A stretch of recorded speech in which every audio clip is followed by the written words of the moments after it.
একটা বাবার বয়সের লোককে মারছে, কেউ তো প্রতিবাদ করলো না। তোমার আমরাও ছেলে বলে ছেলেরাই ছেলের দিকে হয়ে গেল, আর আমি একা মেয়ে, কি বলবো, ওই জন্য আর কিছু বললাম না। মেয়েটারই দোষ ছিল অ্যাকচুয়ালি, অত কিছুই তুলেনি। আমার কার সাথে কথা বলছিল জানি না, আমার মোবাইল দিয়ে দেখে আমাকে বলছে কি করছেন এই করে টার্চার করতে লাগলো। আমার মোবাইলটা কেড়ে নিলো, কেড়ে কাঁচাড় মেরে দিল। আমি কি হয়েছে ম্যাডাম বলুন?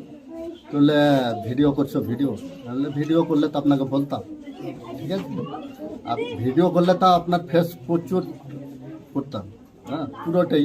আপনাকে তো আমি ডাইরেক্ট দেখতে পাচ্ছি, আপনার ভিডিও করে আমি করবো কি? ঠিক আছে, তো কিছু মানলো না। আরপিএফ ডাকলো, আরপিএফ প্রচুর গালিগালাজ, মারধর, হ্যাঁ থাপড়াচ্ছে, গালে থাপড়াচ্ছে। আর কাকে যে ফোন করছে থেপড়েই যাচ্ছে, আমাকে কথা বলার কোনো সুযোগই দিচ্ছে না। তারপর কি হলো? তারপর ও বললো যে চল থানাকে নিয়ে যাবো আরপিএফকে।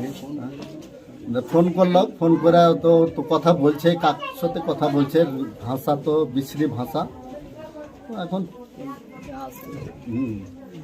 আসুন এখানে আসুন, হ্যাঁ এরকম বলছে।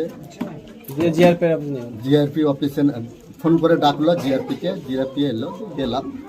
আমি চলুন না, আমি কিছু করেছি, চলুন আমি হয়তো। তো ওইখানে বললো জিআরপির এত রিকোয়েস্ট করলো, তবুও কেউ মানে জিআরপিদেরও রিকোয়েস্ট শুনছে না। ভিডিও ট্যাগ করে ছেড়েছেন শুভেন্দু, রাজ্য বিরোধী দলের নেতা শুভেন্দু অধিকারী, এবং তিনি মেয়েটাকে বাহবা দিয়েছেন, কি বলবেন? ওখানে আমি মানে দেখুন, আমার পাশে যারা ছিল, আমার তো মানে দাড়িটাই হয়ে গিয়ে সমস্যা।